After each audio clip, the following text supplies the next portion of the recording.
அஸ்ஸலாமு அலைக்கும் வரஹ்மத்துல்லாஹி வபரகாதுஹு. குர்ஆனில் வரும் அடையாளங்கள். மீம் கண்டிப்பாக நிறுத்தி ஓத வேண்டும், இல்லை என்றால் வசனத்தின் அர்த்தம் மாறிவிடும். லாம் அலிஃப் கண்டிப்பாக நிறுத்தாமல் ஓத வேண்டும், இல்லை என்றால் வசனத்தின் அர்த்தம் மாறிவிடும்.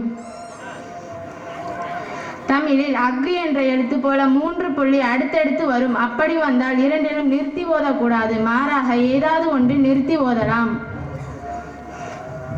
ஸ்வாத் லாம் யா நிறுத்தாமல் தொடர்ந்து ஓதணும், ஆனால் நிறுத்தி ஓதுவதும் கூடும். காஃப் லாம் யா நிறுத்தி ஓதுவது சிறந்தது, என்றாலும் நிறுத்தாமல் ஓதுவதும் கூடும். கிஃப் நிறுத்தாம மூச்சு விடாம தாமதமா நீட்டி ஓதணும். ஸ்வாத் லாம் நிறுத்தியும் ஓதலாம், நிறுத்தாமலும் ஓதலாம், ஆனால் நிறுத்தி ஓதுவது சிறந்தது. ஜீம் நிறுத்தியும் ஓதுவது கூடும், நிறுத்தாமல் ஓதுவதும் கூடும்.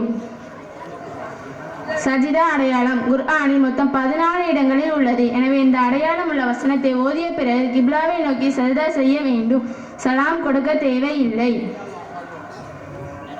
சீன் இதில் நிறுத்தக்கூடாது, ஆனால் மூச்சு விடாமல் சிறிது இடைவெளி விட்டு ஓத வேண்டும்.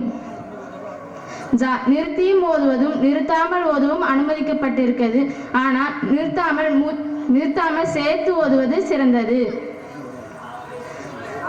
அர்ருபு இந்த அடையாளம் ஒரு ஜுசுவின் கால் பகுதி முடிவதை குறிக்கும். அல் நிஸ்ஃபு இந்த அடையாளம் ஒரு ஜுசுவின் அரை பகுதி முடிவதை குறிக்கும். அல் சுலூசு இந்த அடையாளம் ஒரு ஜுசுவின் முக்கால் பகுதி முடிவதை குறிக்கும். அஸ்ஸலாமு அலைக்கும் வரஹ்மத்துல்லாஹி வபரகாதுஹு. வலைக்கும் அஸ்ஸலாம் வரஹ்மத்துல்லாஹி வபரகாதுஹு. குர்ஆனை நம்ம ஓதும் பொழுது சில வசனங்களில் இடையில சில அடையாளங்கள் இருக்கும். ஜீம், மீம், ஜா இதெல்லாம் இருக்கும். இதெல்லாம் வந்தால் நம்ம எப்படி ஓதணும் அப்படிங்கிறத மிக தெளிவான முறையில் நமக்கு விளக்கி சென்றிருக்கிறாங்க. அல்லாஹ் தஆலா அவருடைய நினைவாற்றலை அல்லாஹ் மென்மேலும் அதிக பெறுவார்.